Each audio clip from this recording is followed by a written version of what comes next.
been feeling like a shark in a shrimp tank. Big fish, small pond in the shrimp tank. When it's sink or swim, only option is to win. In the murky water, not a thought of giving in. I've been feeling like a shark in a shrimp tank. Big fish, small pond in the shrimp tank. When it's sink or swim, only option is to win. In the murky water, not a thought of giving in. Welcome to the shrimp tank. Going to put it all together. This is big things. Doing big things. Chasing big dreams. Yeah, it's all real. This life's all that it seems. All the chicks scream. All the dudes yell. This is just what I do, and I do it well. With the flow fresher than the new shoe smell. Going through hell, but homie, keep going. You know the saying, you can reap what you sow in. So I don't chase girls, I just chase dreams. Play the same game, but we ain't in the same league. Running a campaign, Roby 2016. Like a phone to die, putting me in charge. I'm a general, from the front, I'ma lead the charge. Like a federal, fell on my lap never. Going hard as ever. Good afternoon, everybody. Welcome back to the Shrimp Tank powered by Celsius Beverage. You just saw Ron Tarro open a can of Celsius, so we know this is going to be an exciting episode. He told us he's never had Celsius before, so he's going to have a lot of energy during today's podcast episode. If this is your first time tuning in, you catch all these amazing episodes up on our website, shrimptankpodcast.com, and of course, all the podcast apps. And every week we go live on our Instagram account, my LinkedIn account, Jason R. Hill, and all our socials at Shrimp Tank Boca, and even the FAU Adams Center for Entrepreneurship page these days. So I'm joined by my co-host, Dr. Kevin Koch. He's the director at the Adams Center for Entrepreneurship. Kevin, what is happening right now at FAU? Well, summer classes have started, so students are back on campus, but, the summer tends to be a little bit slower. Things are always spinning at FAU Tech Runway Accelerator. We're just onboarding at a whole new class of companies, so that's exciting. And there are a couple interesting conferences coming up that I'll be making my way to in both Orlando and Tampa. So the early stage Florida Venture Forum Conference. That's always an interesting conference to go to see the up and coming early stage ventures. One of our newest companies in the accelerator was named as a finalist, and that is EJet. And then we also have a team competing in the collegiate track, and that's going to be NanoSense. So exciting. And then I'll go straight from Orlando over to Tampa, and it is the Veterans Florida Expo, which also has another pitch competition that we also have two finalists in. So, we're a little slower in the summer, but it's not that slow, turns out. So always exciting stuff going on around the entrepreneurship ecosystem at FAU. Yeah, that's a lot of conferences. Conferences can be draining, though, right? Often I go to 1 day, 2 day conferences, and all of a sudden I get all this work, piling up on my desk when I come and return, and then come back so excited. And then sometimes it's like, you got to have a follow through plan, right? So often people go get cards, never email people, never call people, and execution is key. Have a plan going into these conferences. And then pretty much when you get back, immediately text, call, email these individuals before they forget about you. That's my game plan always when I attend these conferences. Let's jump into our guest today. All right. This show is all about finding the do's and don'ts of running a business. We do it in collaboration with the FAU Adams Center for Entrepreneurship. And I'm really excited because Ron has helped so many businesses out there, right? He's the president of New World Angels. So he sees pitch deck after pitch deck, and he sees so many mistakes out there that startup entrepreneurs are making, but also entrepreneurs that have done it once or twice and still making mistakes, because we all don't know everything. And that's me. And he was my lead individual to help instruct me during the FAU Tech Runway days when Owl was part of it. And I'm a financial advisor. I don't know everything. And Ron helped me really pay attention to the data. He's a big data guy. So Ron, welcome to the Shrimp Tank. We're excited to have you join us. Start out by telling our audience a little bit about yourself. Cool. It's good to be here. And by the way, for those you don't know, Kevin and Jason and I have known each other for a bunch of years at this point. Yeah, Tech Runway and all this. So this is like old time storytelling we can do here. Yeah, when it was brought to my attention, I was surprised and hadn't realized we'd never had you on the Shrimp Tank. He's a longtime mentor at the Tech Runway Accelerator. He even provides guidance to other mentors about best practices. He does a lot here at FAU, not to mention everything on the New World Angels side. So, we had so many guests on the show. Sometimes I get mixed up. I had just assumed you'd been here, but you're here now. So tell everybody a little bit about yourself. Do you want to go to the very beginning? Yeah, it seems like a long story. Well, actually, I'll do this. First of all, I married Florida, and I married actually 3 FAU graduates. I married a triplet.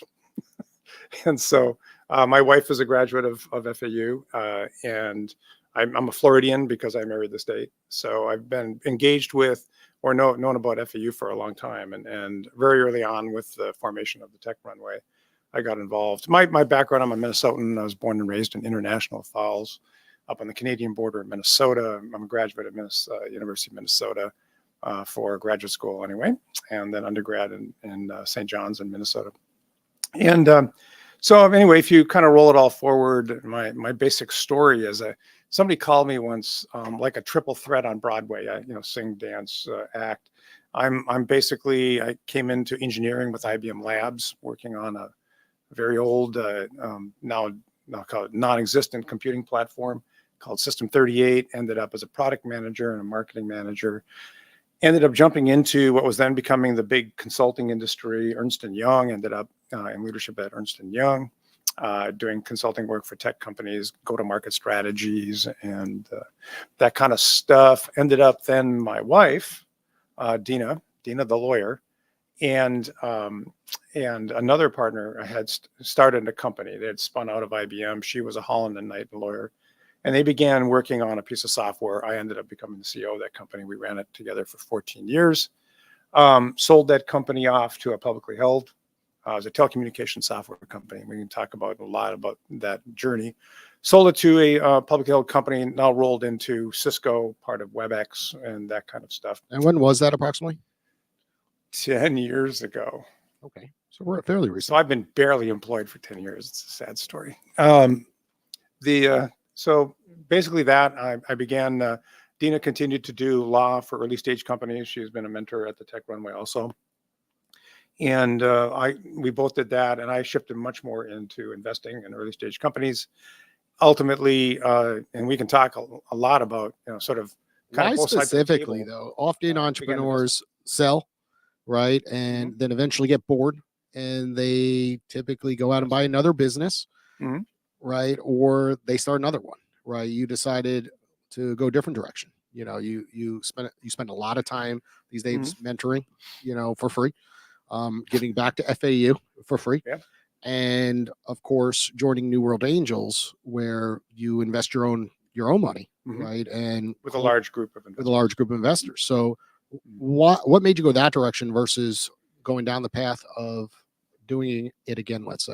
Well, I thought I'd be a college professor maybe, but then I realized that as a college professor, I have to go to class, and I actually may have more homework than the students do. Yeah, and one of the reasons I like to spend so much time out at Tech Runway and working with students and founders, or student founders or non-student founders, is because of the worst part of being a professor: grading, right? I can just go out and talk at Tech Runway, and then there's not like a quiz or an assignment after, right? It's like, yeah, do this, do that. If you don't, it's your company. Grading, you don't want to get into that, trust me. So so I basically converted my time. So this is one of the things you do. When you sell a company, you actually, what it really does in having some money in the bank, it gives you an opportunity to say, where do I want to put my time for whatever purpose? And I mean, clearly, to stop doing anything is really not that much fun. And so I said, listen, I really like early stage founders who are mildly desperate, much better than I do hanging out with corporate vice presidents and my old cliques. So, for me, it's just finding the next generation of founders and trying to figure out, can you give them enough insight pounded into them sometimes? He looked right at me, Kevin. You notice that? Yeah. Was I one of your hardest students out there? Was I one of your most difficult ones? You're Tell very the audience. strong-willed. You're very strong-willed. I don't give up, huh? So, I mean, so from my perspective, it's sort of like, hey, I can go, if I can be profitable and really risk-based contribution by investing and by following the money and helping somebody be successful. That's a big thing. And that's really, when I started looking around as an individual investor, it's very hard to be an individual investor. Trying to find companies, trying to diligence them, what you find is your knowledge is in a certain range, right? And so, for me, I have a lot to say about a software telecommunications company. I don't have a lot to say about, tennis shoes or restaurants or anything else. And so you find yourself saying, I need to really start partnering up with more people, and beginning to look around at how I can find deal flow without doing all that work. And really, something like New Old Angels fits that bill, because it's all basically senior executives who are either working or mid-late career or have retired, who, they're all from different industries. And so if you've got underwater basket weaving as a startup, you've got somebody who's been out of the underwater basket weaving industry, and you can say, what do you? He's really good at that. Yeah. So if anyone's listening out there, reach out to Kevin. Yeah, so that's one of the things I want to make sure we had an opportunity to talk about today. We've had so many founders and founder stories on the show over the past however many years it's been, but it's more rare to have somebody on the investor side. So I want to get your kind of opinion of the early stage investment landscape in South Florida, because one of the things I consistently hear from founders, there's not enough investors. There's no investors. I just need some investors. They tend to usually be a little bit too early, in my opinion. And then I'm somebody who's not really raising money, so I do have the opportunities to interface with a lot of investors. Things like the Florida Venture Forum, other conferences, other contacts. See you there, by the way. And then, of course. And they report to me. Guess what? There's not that many attractive ventures. You mentioned deal flow, and the one thing that I do know about the landscape is both of those things cannot be true, right? So are they not finding any another? Or, I mean, the marketplace has gotten a lot more efficient over the past decade. What's your take on the early stage investor landscape? I think we're pretty well positioned for later stage, but let's talk about that earliest one, the seed rounds. So, boy, there's layers of answers here. So let me just say that when I started with New World, a bunch of years ago, we would get 25, we'd have 25 requests a month, looking for funding. And you could argue about their quality. Today we get at least 125 a month, maybe more. So it's a 5-fold increase in them. And then the question is, are we investing more? Maybe not. And so there's a whole bunch of things. If you're going to look at a founder, you have to sort of sift this out and say, there are a whole lot of companies that are not investable. They can be a profitable company. Somebody can make a living off of it, but investors put a whole different lens on something. And so whenever I'm hearing there's nobody that can give me money, I'd say, well, no, there's nobody you've found that you've made the case to, right? That'd be my first default. And it's all very different. So we have 4 investment groups in New World. We reorganized it when I came on as president into a healthcare and medical group.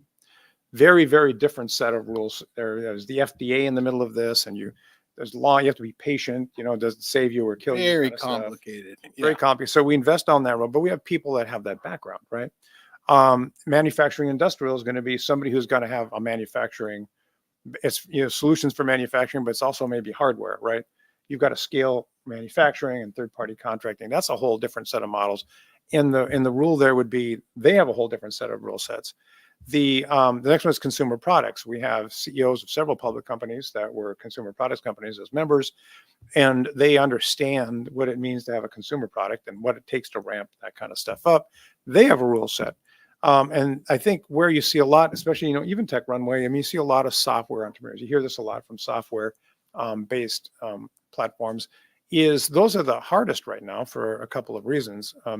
One is that it's hard to see something that's big enough to invest in and has enough sort of I'll call it blue ocean, to quote that blue ocean strategy book, and to say, hey, listen, this thing is something of a breakout. So, the joke I tell every time somebody asks me would be, there was Uber, then there's Uber for food, then there was Uber for pizza, and now we just heard a pitch for Uber for pepperoni. So what's happening is you've got software architectures being applied to more and more narrow situations. And so those are hard to invest in.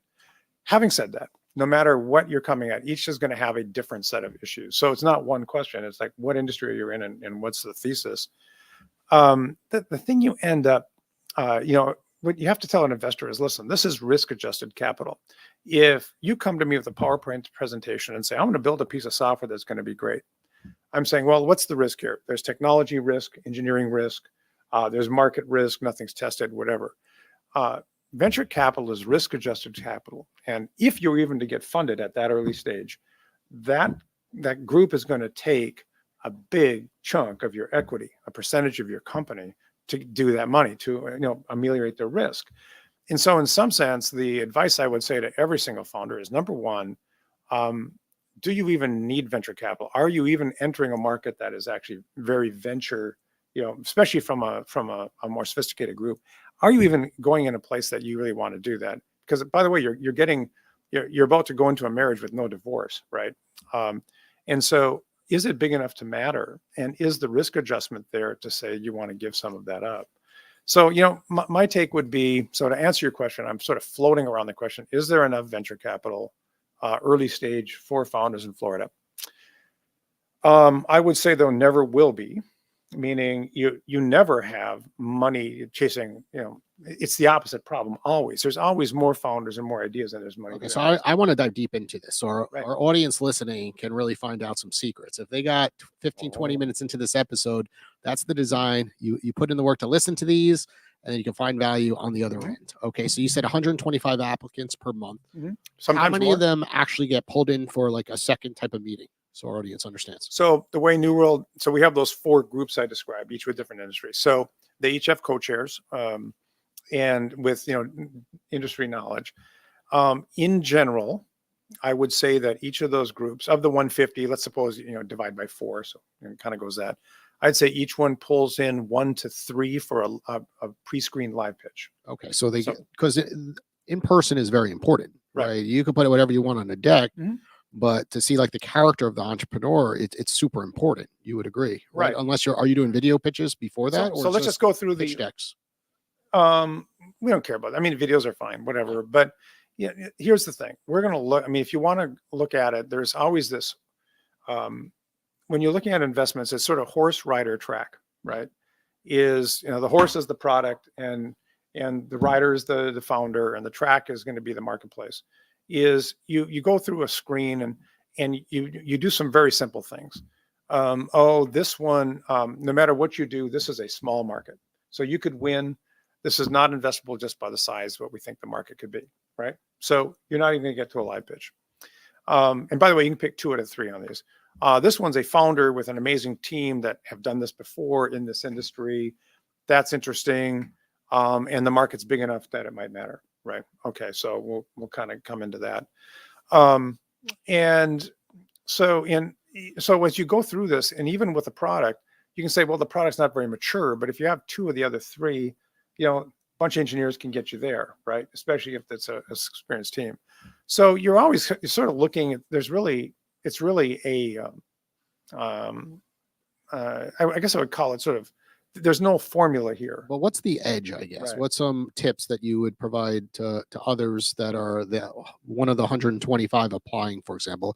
Because what ends up happening is they go to websites like Gust, they apply to a million we use different places. And it just reminds me, for everyone else listening, like when you're applying for a job on Indeed, right? You're going after Apple, Amazon, all these things that are such hot brands, and you can't get looked at. But if you go over to LinkedIn and you start direct messaging people, all of a sudden you could find, a way to get your resume, in a more important spot. So it's glanced at. So I look at in your situation is like, how do you get in front of the right people? So that way your odds increase, I guess. Well, I mean, there is no way around. So yeah, I'm the president of New World Angels. Now, the New World Angels are a whole bunch of very successful, high net worth people, and I don't boss them around. Let's be real. So, I mean, except my wife can boss me around. That's why it works out okay. But the thing about that is that we have a process where you're going to come through with a bunch of industry people. We're going to look at it and say, what do you think? Okay, let's vote. Should we bring them in? Yes or no? So you can come to me directly, send me an email and say, Ron, would you give me the inside track? Going, no, here's what you can do though. Give me some color. If it's a warm intro from somebody I trust, I'll spend a few minutes on the phone giving you some advice. You don't have some data we would look at, you have this and that. all great. But at the end of the day, you've got to go through a serious look. And by the way, even cutting through, you still have to get through diligence, right? So you may have the sexiest presentation ever, but if you don't have an ability to say, okay, now I'm going to start grinding on some numbers, and we're going to start looking at that and saying, well, this doesn't really play out. Why don't you go back another year? Or another few months and improve something out. So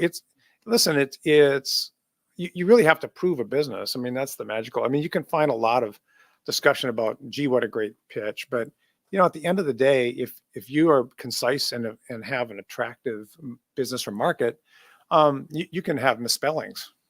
Yeah, I mean, it's funny you mentioned that. I find a lot of founders that are kind of woefully unprepared for due diligence, but think that they're in the fundraising scene. I just asked somebody recently, and it's like, it seems like you're probably too early for this, but send me a link to your data room. And they said, what's a data room? And I said, well, you're definitely too early for this.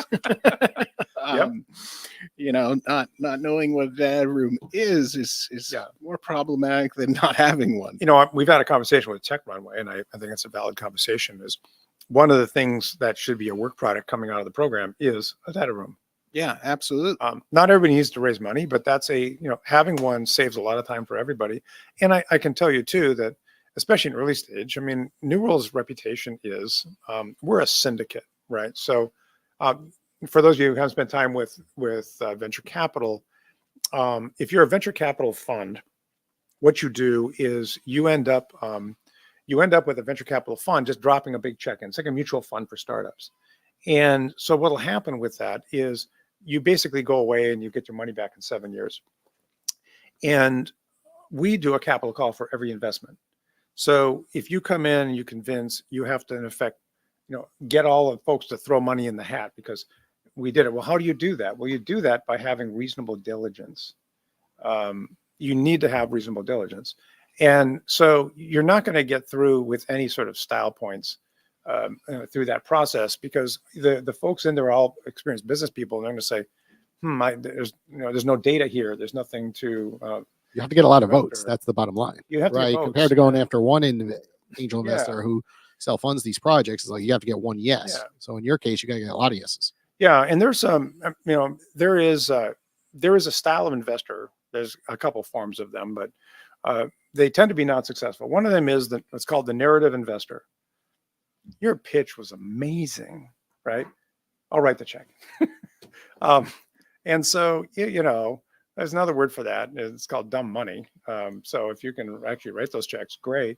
But you really want somebody who's going to give you money and is going to give you advice, right? I mean, as a founder, that's a perfect world. So you're going to be careful. But there's also some have a philosophy of spray and pray, right? So they just take and they say, I'm going to make 10 investments. And gosh, one of these will hit, and they use the power law, which would, basically say that, one is going to pay for the 9 bad decisions. You can go all over, but for the most part, the way New World operates is we're a bunch of independent investors that pool our money into a per investment capital call. And that really means that the investors have seen your pitch, have seen your deck, have seen all of this and said, oh yeah, it makes sense. And we may have somebody who says, I hate this. My answer is 0. And you can have somebody come in and say, I love this. My answer is $250,000. So, yeah. And I'm not in control of that. We can call mandatory investments, but we typically, we only do that in special situations. So, well, Ron, we're going to take a quick commercial break to hear from one of our sponsors. When we get back, we're going to join our next segment called What is Hot? Join the fastest growing community of professionals on the internet with OWL. Access new networks and otherwise unreachable professional contacts through the one-on-one call feature on the app. Scroll through the list of available professionals and join them for a quick call to build rich connections, expand invaluable relationships, and to broaden your professional landscape without needing lofty referrals. OWL, we bring vetted pros to your doorstep 24/7 on demand. Join our community by signing up at owl.com today. Good afternoon, everyone. Welcome back to the Shrimp Tank. That was the OWL app commercial, and Ron Tarro will be our featured expert of the week next week. So, of course, find him on OWL and give him a call. Okay, so Ron, this segment is called What's Hot, right? So we're going to talk about something and dive deep into what is hot in that arena. So let's talk about ways to find angel investors, right? You just talked about applying to New World Angels, right? But often it's so difficult to find a strategy, right? We go to FAU Tech Runway, go to the Levan Center of Innovation, and everyone talks about raising capital, putting pitch decks together, but there's no real lessons on like, well, this is how I would do it if I was a startup. So what is the hottest way, if you were to start a company tomorrow, that you would do it? So I'm not supposed to move the chair because it's squeaking. Hard to keep. But it's a habit. It's hard to keep entrepreneurs still. I know. I remember That's due to the Celsius, by the way. Okay. See, you start drinking Celsius, and now you're moving. No, I'm all full of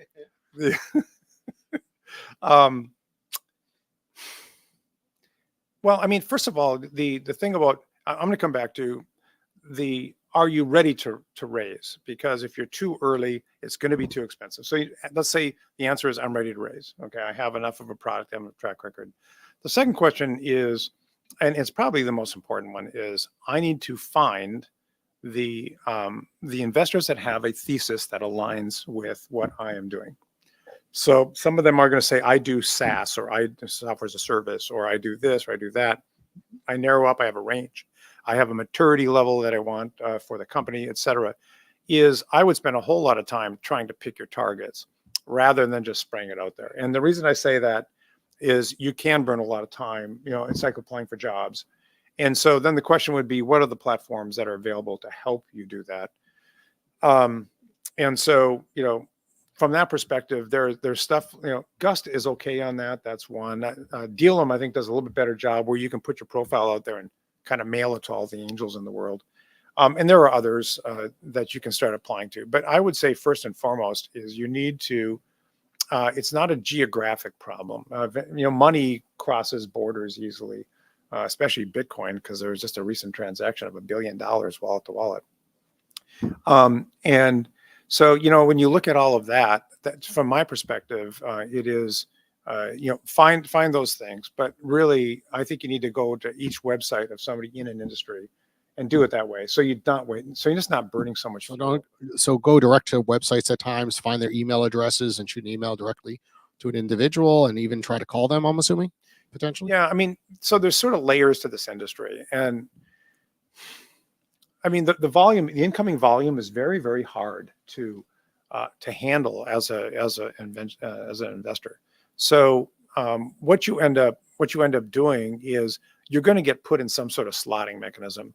There's very few organizations other than individuals, right, that are going to allow you direct access. Hey, let me hear your pitch. They're going to put you in a process. They're going to weigh you against. They're going to grade on a curve.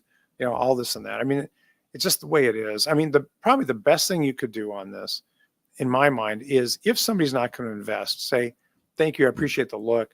Help me understand, what are the tick boxes I'm not hitting, and see if you can get some insight as to how your presentation looks in the sense of messaging anyway. Or is there something not in alignment with their thesis, or the more in feedback. So if I were to give any advice. But you also sometimes think they're not knocking enough doors, right? It's kind of like, well, I think finding a job. It's like if you just kind of throw your resume out there. Doors. And I don't think it's a quantity number. I think what Ron is talking about, it's more like spending a lot of time, maybe knocking on less doors, but making sure they're all the right door. Gotcha. Yeah, and your danger sometimes too is if you're knocking on the wrong door and they say no, then they remember they said no, and then you gotta undo the no to get to I'll look again. And so pick your targets. I mean, it's pretty pragmatic. I wouldn't make it any more complicated than that. Most organizations will go out there and give you sort of their investment thesis. And so if you're not in the thesis, I mean, you can have this attitude, I'll just throw one over the wall, see what happens. But I don't think that's a good use of your time. Nor what about the opposite side? Like we look at mobile health, right? I remember when they joined us on the Shrimp Tank. Yep. Like, no money in the bank, right? He literally said, he's like, I started running this company, and he could not bootstrap it, and he did through one relationship. He got like 100 no's, of course, but that one relationship said, yes, I'm going to take a chance. Gave out, of course, a big percentage of his brand because the company was worth very little And we see a lot of that through FAU Tech Runway, to be fair, right? A lot of folks have just a pitch deck, or they're like really early into their MVP, right? Right. But they're so excited about it, and they're willing to give up a big chunk of their brand because there's no way to survive without it, right? So those folks, like, is it the same model, or do you recommend something differently? Well, I was describing really what is more of an institutional group of investors as opposed to independent angels. Yeah. It's funny. yeah. I'm writing a book on new venture finance right now. And literally right now, if my publishers are watching, I'm writing it. Don't worry. He's sloughing off on some podcast. What's he talking about? It's due at the end of the month. But I'm writing it anyways. And I was just writing up a section about this. Like Jason's right. Those things do happen. But I draw a clear distinction in the ebook, really, between friends and family and professional investors. Now, somebody may be an angel investor, but they may decide to do kind of more of a friends and family thing, right? Where they're like, hey, I know this guy, this girl, I love the product. It's too early, but hey, let's see where they can go with 50,000. And I think even a professional angel wouldn't consider that like their traditional portfolio. They'd be like, yeah, I'm friends with that person. So it's like a flyer, but that's distinctive than professional or institutional investing. And, but it can absolutely happen. I know a ton of people have raised quite a bit of money with not much based on their own personal network and contacts. Therein lies the problem of what do your contacts and your network look like, right? I know when I was graduating college or kind of starting my first ventures, like my contacts didn't have any money. So that wasn't a great option. Yeah. Where's We've all been there. Yeah. Yeah. And that wouldn't necessarily be the case today. But let me give you a crazy thought that a lot of founders actually don't think about. Is it's higher risk to invest $25,000 than it is to invest $250,000. And so you say to yourself, well, that seems kind of crazy. Why is that? And the reason is that your investment, when you look at how investors will say, listen, if I give you 25 grand, you're going to be, 3 Tuesdays from now, you're going to be looking for another 25 grand, and nothing will have been accomplished. So all that's going to happen, let's suppose I gave you 25 grand for 1% of the company. And then, a month later, you get another $25,000. And now I don't have 1%, I have 0.8% of the company or whatever, figure out the math. I'm getting diluted down. What you want to do as an investor is you want to look at a company and say, I want to give this investor enough money that they can hit a milestone that moves the value of the company. Because for those of you who, on the venture math, I'm boring you, Professor Cox, but, this idea that, if I invest in a $1 million company, $25,000 in a $1 million company, the next time I'd like it for it to be a $2 million company, right? And so I am not diluting my original investment. I'm actually going up, and the other people are buying in at a higher valuation. That's a net positive. If I have $1 million company and I bought, and then a year later it's still $1 million company, and somebody buys in more, I'm just taking a smaller and smaller percentage. And so you're looking at that 25,000 risks you being in that zone, where 250 in my theoretical model here would say this will get them to their first customer. This will get them to something that moves their valuation up.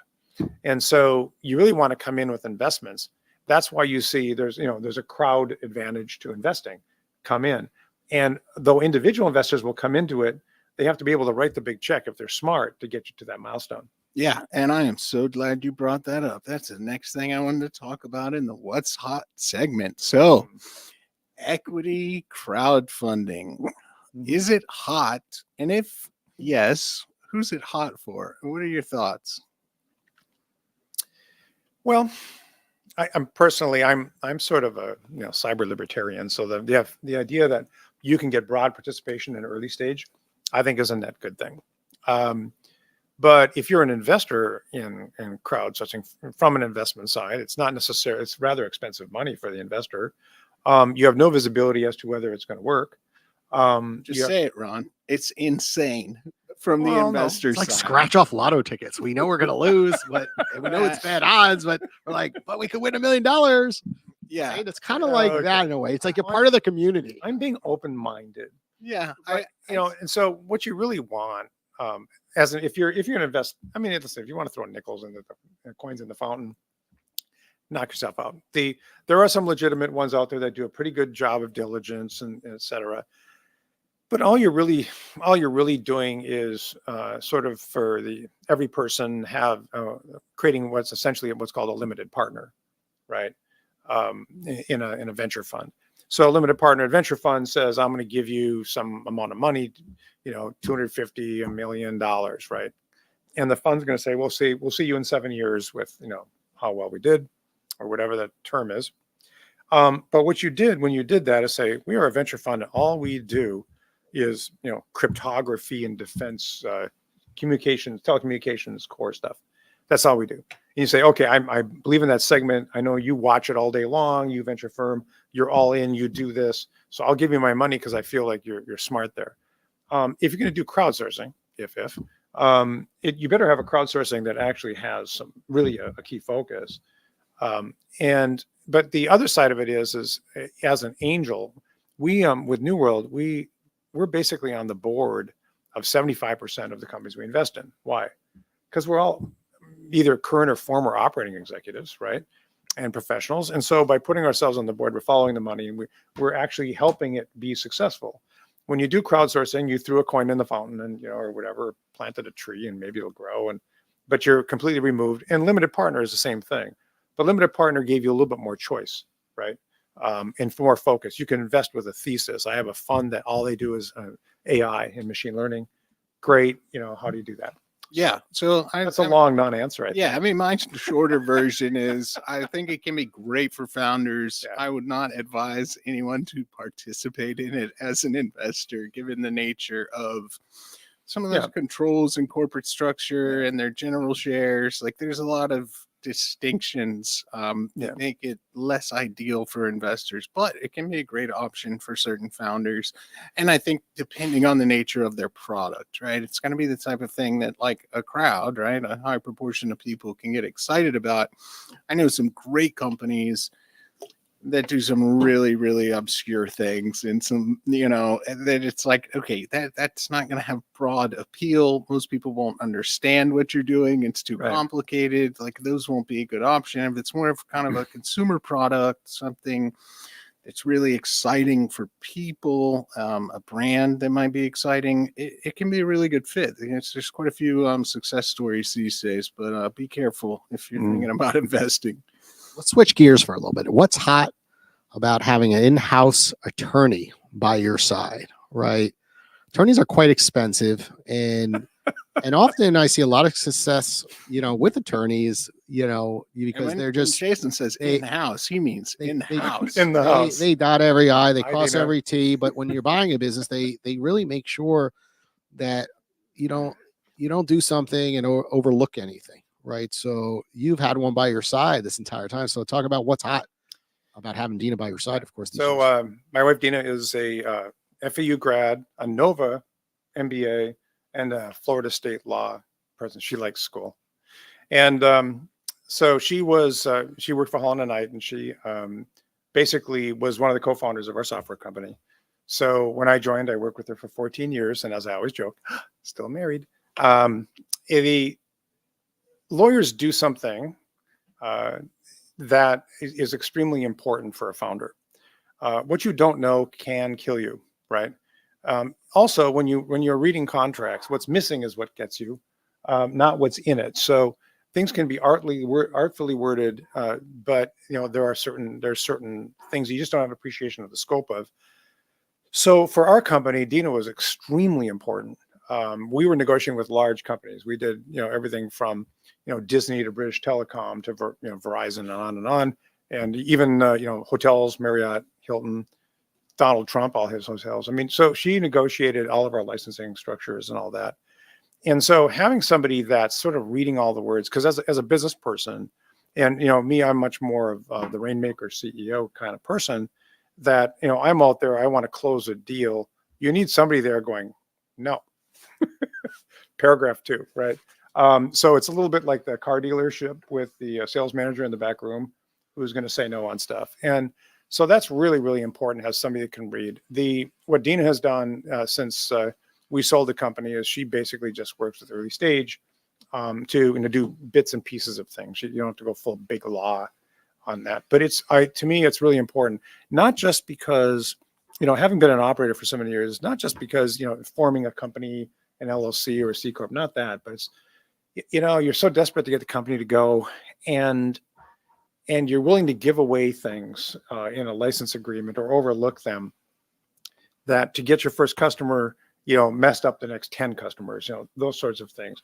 Or by doing a engineering contract with a third party, there were terms in there that you gave away some of your IP, or, there's a long list of goofiness that can happen. So I think it's really valuable, and you need to find somebody who can give bits and pieces of time to you. You don't need to have full engagement law firm. And I see this all the time now. Yeah. Our terms and conditions continuously are updated, Right. and the things that I didn't see coming that were part of the terms and condition were so valuable to us as a brand, and really protected us. And I could see how if certain things were missing, Right. like likeness clauses, right, and Mhm. all of a sudden someone says take something down off your website, and you're like, wait a second, it's on the website, it's on social media. I'm like, what am I going to do? They could sue me. It's up there. But if you have that clause when they download the application, then you're protected. Right. And we look back at other entrepreneurs that have been on the show, and they've had a lot of unfortunate situations due to a couple things missing in the contract. One is Colin Campbell. He just released the book. He's an angel investor, and he had a company in Canada that was valued at, I think, 300. I think he was going to walk away with $300 million, $1 billion back in the 90s, and he had handcuffs that he couldn't sell his shares for a specific time. Same with his employees, and we all know what happened with the tech bubble. And just because a couple words that he couldn't sell, he couldn't get out. Yep. Right. And maybe that failure helped him in life, because then he kind of learned a lot. Read the whole And we see contract that, now. and he became a better entrepreneur because of it. Yep. And we see that quite often. Mhm. So I just Yeah. think that you're spot on. This is still squeaking because I can't help it. That's okay. It's part of the show now. Okay. It's a style thing. Okay, we're going to take a quick commercial break here from one of our sponsors. Then we're going to jump to our Plead the Fifth segment of the show. Step into our state-of-the-art innovation lab and create your digital future. Oz uses cutting-edge technology and 22 years of industry knowledge to enhance customer experience through digital innovation in a variety of expertise. Oz is a leading global consulting company whose services and solutions are trusted by startup, midsize, and even Fortune 500 companies. Get to know more about Oz's Salus, a mobile solution bringing us back to max capacity, and their latest solution, Rainmaker, saving insurance companies years of work. To learn more about Oz and their exciting technologies, visit followoz.com. That's FOLLOWOZ.com.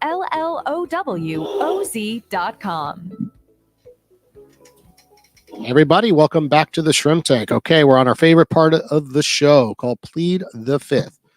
So me and that Ron, got make me a punching bag during the FAU Tech Runway days, beating me up with all the data and making me a better entrepreneur these days, of course. So I got to get him back on this segment of the show. So Ron, you could only plead the fifth one time. You plead the fifth 2 times. Unfortunately, we can't air this episode. We got to leave it down. Cannot provide you all the great content from today's episode. Sure. Okay, so pressure. I'm gonna jump right into myself. Was I the hardest person you ever had to deal with going through FAU Tech Runway? No. Okay, I was not. Okay, All right. I think he's gonna piggyback some of this. Who was? There we go. And tell a story. I will not name names. Let's talk in the abstract. I think he just played the fifth. Yeah. No. I can. So, I think one of the things is, and founders have an idea, right? And you're rewarded for staying on point for your idea. But one of the things as a founder is you need to be taking input and integrating it, right, from people. And there are some people who don't. Some of them have PhDs, just saying. But very smart people, but very convinced. And so what you get is a confirmation bias, right? of their first looks of things, and it's very hard for them to get outside the frame. And what'll happen is you help somebody run through things. They're not seeing the frame, alternate frames, and therefore it's hard to get them to move. And you see that a lot. I mean, so you have to balance that, because listen, you're also rewarded by, being tenacious and never giving up, right? But pivoting, you need to. And so sometimes people have a hard time pivoting, and it can be rather dramatic. And by the way, in those situations too, what you have is the ones where I've had the most challenge would be the team is starting to fragment because the team does not agree. They're no longer there. And so some leave, and, you got all this stuff going on. Yeah. So. And, Ron did answer the question, but only for the very savvy, deeply embedded listeners. So, that one other person out there besides me figured it out probably. I've got a question for you. I want to go back to New World Angels to get some insider information. Mm-hmm. So 2023, we know this was kind of a down year in new venture funding. There's plenty of that on it. Yep. It was not a lot of money, being invested in 2023. Mm-hmm. And that's due to market conditions. But I'm still curious, how many investments did New World Angels make in 2023 that were new? First time, not follow on? I don't remember. I would say. Oh, he gave us. I don't remember. That's kind of like we made, right? I think we made 3 new investments and 3 follow-ons. And further, you know what a follow-on is? We invested once, and now we're coming back and making a second investment. Pre-seed round to a seed round to a round, whatever the phony baloney is. We did a number, maybe even something like that. It's single digits. Yeah. So low single digits. And I think that's worth kind of founders understanding. We heard earlier on the show, 125 applications a month. Multiply that by 12, it's 1,500 yielding 3 plus some follow-alongs. So that is a very, very small percentage. Number. And that is the nature of the industry. That's not a function of New World Angels being, overly tough on due diligence or something, but those are kind of the numbers you see. To be fair, I would say that I think we're too picky. But I'm just one of the voices. It comes back to your own marketing. How many members are part of New World Angels, and can you get more? Because there's a lot of people moving down here, of course. So you could add more money to the pool. Yeah, we've over doubled our membership. Wow. So, and you're doing something else. But our checks are bigger too, right? So we'll write a check from 250 to 1.5 million. So, a lot of angels will write a $50,000 check or 100 or something. Are they required, every member, to invest in X amount per year? We can call what's called a mandatory investment. So usually we want to hit a number. Let's say I use round numbers, $1 million. We want to call it, and we want a board seat because we feel we have a member who knows it well. And so that could be our board person. So we can call a mandatory. There's a limit to the number, the amount we can call. Yeah, and I wanted to make sure you touched on today something new that you're doing at New World Angels, right? You have a new fund with a new strategy. Let's talk a little bit about that. So we put together, thank you for asking. Wow. Oh, I'm excited about this. Softball. I think it's good for the environment. I just saw this on South Florida Tech Hub's newsletter, as well as FE Tech Runways as well. Yeah. So one of the things I'm sort of this person that's come out of everywhere from startups to incubators to investing, whatever. And I looked at it and said, listen, it's very hard for a group like New World to invest $50,000, just use an even number. The diligence, this, that, there's a lot of risk and yada, yada. And so really if you're going to do the earlier ones, you need to take a portfolio approach. So I think I was telling you before, the way we fund an investment is we do it as a capital call for each single investment. Yeah. Well, for small stuff, how do you do that? How do you go for an earlier one, mitigate your risk, but also pick the really good companies? And so what we decided to do is it formed it's called the Innovation Challenge Fund. So the members drop some money into a fund. And then we say to ourselves, we can't go through, all of these different startups.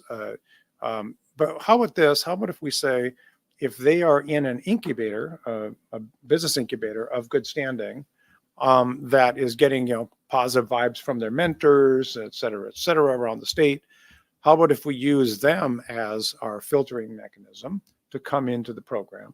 So then what it basically is, and so what it basically is then is we're de-risking the investment by saying a founder has had to go through a process of thinking about being a business person before even coming to us. So we don't have to deal with that very early issue. On the other side of it, if you're running an incubator, one of the things you really want is you want something at the end of the rainbow, the pot of gold, if you will. It could be a small pot, but the idea that there is something they can all work for and compete for. So we've just begun rolling that out. It's essentially earlier stage than we normally would do. It's less likely we would do it for things that have huge capital requirements. If I have to build a manufacturing plant to make my widget, that's a tougher one. But there's a lot, especially in information technology and stuff, where it'd be most applicable.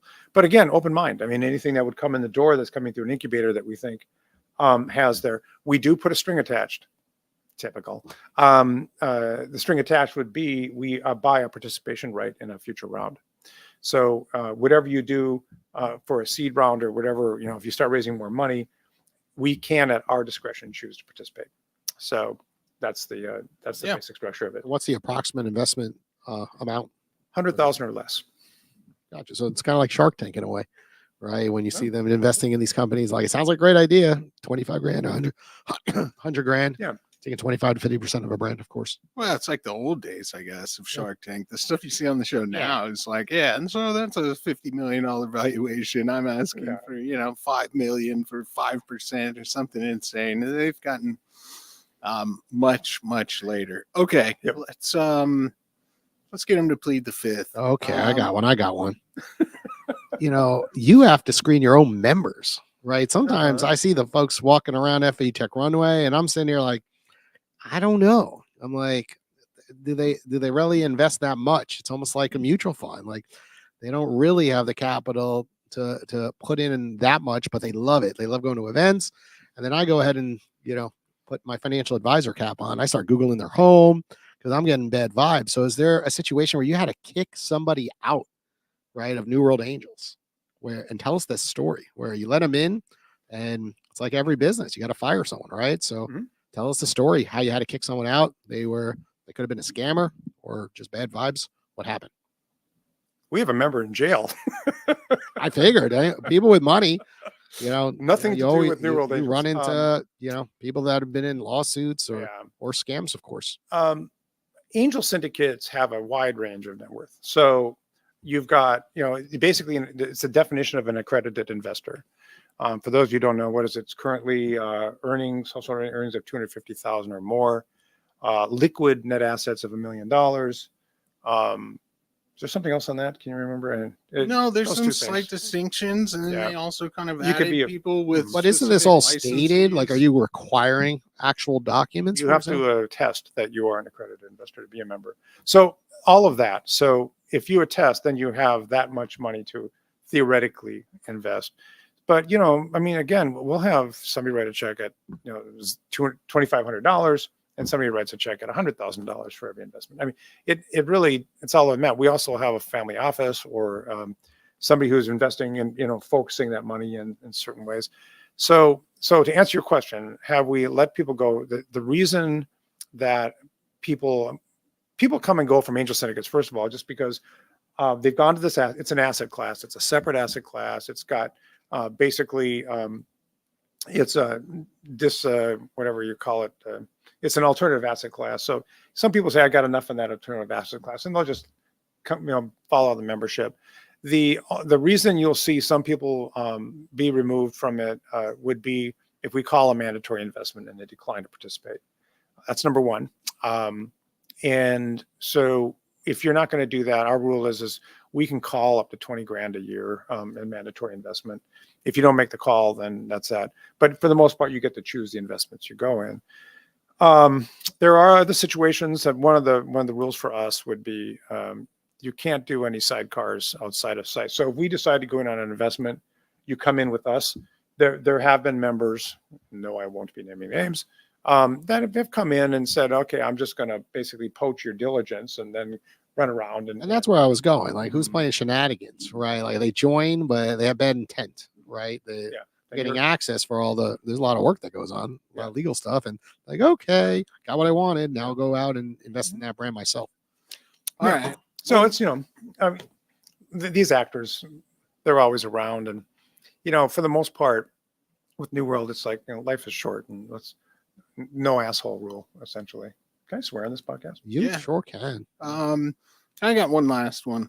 Let's see. Maybe I'll plead the fifth. What, in your opinion? So I'm just going to filibuster you.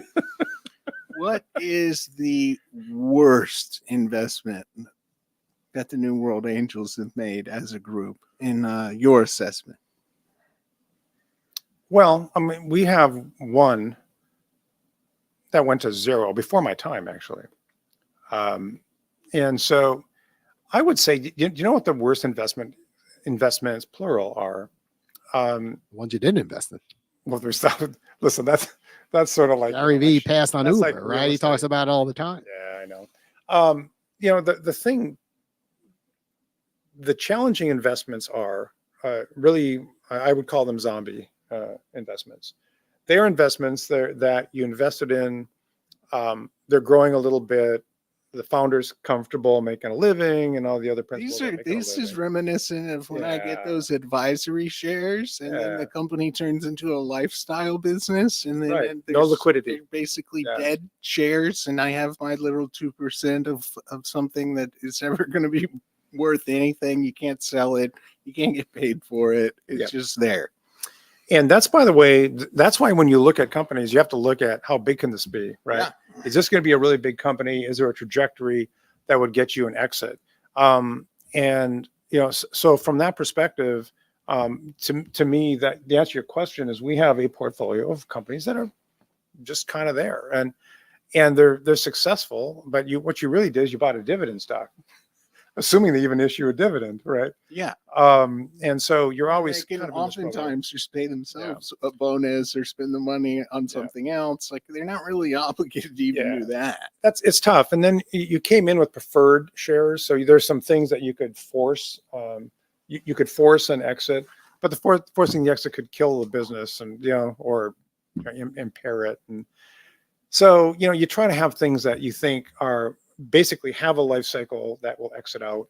If you don't see that, and also, by the way, you shouldn't, there's all sorts of little triggers to that. Founders who talk in terms of my company and my family is, in all the management positions. And, there's a few things there that are kind of hints that they need your money, but they don't plan to dump this anytime soon and give you liquidity. So, but that's a complicated, again, it's, there's no rule other than keep your head up on it. But I would say that sleepy portfolio companies are probably the bigger issue. Let's be more direct. Which company at FAU Tech Runway did you pass on that hit it big? And now you look back with like, oh, we missed that one and we should have. And I'm pointing at Tech Runway because there's been a couple that have raised a major amount. Of course, Shipmonk is always talked about, and I don't know if you guys invest in Shipmonk or not, but that one comes to mind. But there's been a lot of others, of course. So is there one in particular that you regret passing on? So there is one that came out of Tech Runway that New World Angels passed on, and then Dina and I became the seed money for, and it's doing extremely well. And I'm looking at knock on wood, 100 times return. Ooh, well, you got to name the company. Who's the company? Interchecks. Okay. Interesting. Yeah. So we'll see. But that's the kind of thing that again, they have a journey left to finish. But when you look at that sort of thing, it's really hard, right? But I would say that that Interchecks is on its way to becoming extremely successful. And by the way, there's an interesting thing. Let's just talk about investment coming out of a venture firm. What did that organization have that was smart? So it had a gentleman who was a friend of mine, actually, who really understood the financial payments industry extremely well, the whole career inside of it. Had an engineer who could make stuff, right? as the founding partner, and a young guy, Dylan Massey, who basically it can stand in front of a room, has huge maturity, good judgment, economics guy out of Goldman Sachs. And so what you had was sort of all of the right founding team all in, right? So sometimes, one of those things about, looking at a company is if you're a solo act, right? And you get hit by a bus, your investment's done. What is the team around you, not just the advisory team, but the ones with skin in the game. And so they were a good example where they had industry knowledge, technological capability, and a person, really with the good instincts in management. Yeah, that was actually, if I was going to offer some advice earlier in the show when we were talking about, how do they get ready? How do they get positioned? I encourage people to start building that team, right? Yeah. I work with so many people that are solo. As Ron said, I mean, the bus is a good, real example. It just adds another layer of risk to an already very risky investment when it's a solopreneur and no one else. So like building that team, building the right team that fits with the project, maybe even someone with past experience would be ideal, and kind of building that out sooner rather than later. Because there may be some churn in that process too. So yeah, it's interesting. I advise anybody who will listen to me. If you're an MBA, for gosh sakes, find a bestie who's an engineer, right? Because the ability to, in effect, craft a business and make stuff is two different skill sets, and they complement if you're trying to start a company. And you can, the further, and again, there's, you can think in terms of software, and I'm a software guy. I have to filter everything I say from that perspective, but it's certainly true in biotech and a lot of the engineering disciplines. If you have engineered products, you really want deep knowledge in the mix. Yeah, and get started and thoughtfully and carefully approach that process, because while the roles are complementary, sometimes the personalities of those two profiles are less than complementary. So that can be one of the challenges that I've seen over the years. It's sort of like a business development guy married to a lawyer. Fit together in theory, and then you put them in a room together and they want to murder each other. We see those scenarios play out too. Yeah. So no, and listen, it's having a base team is a big deal. It's probably kind of back to that horse rider track.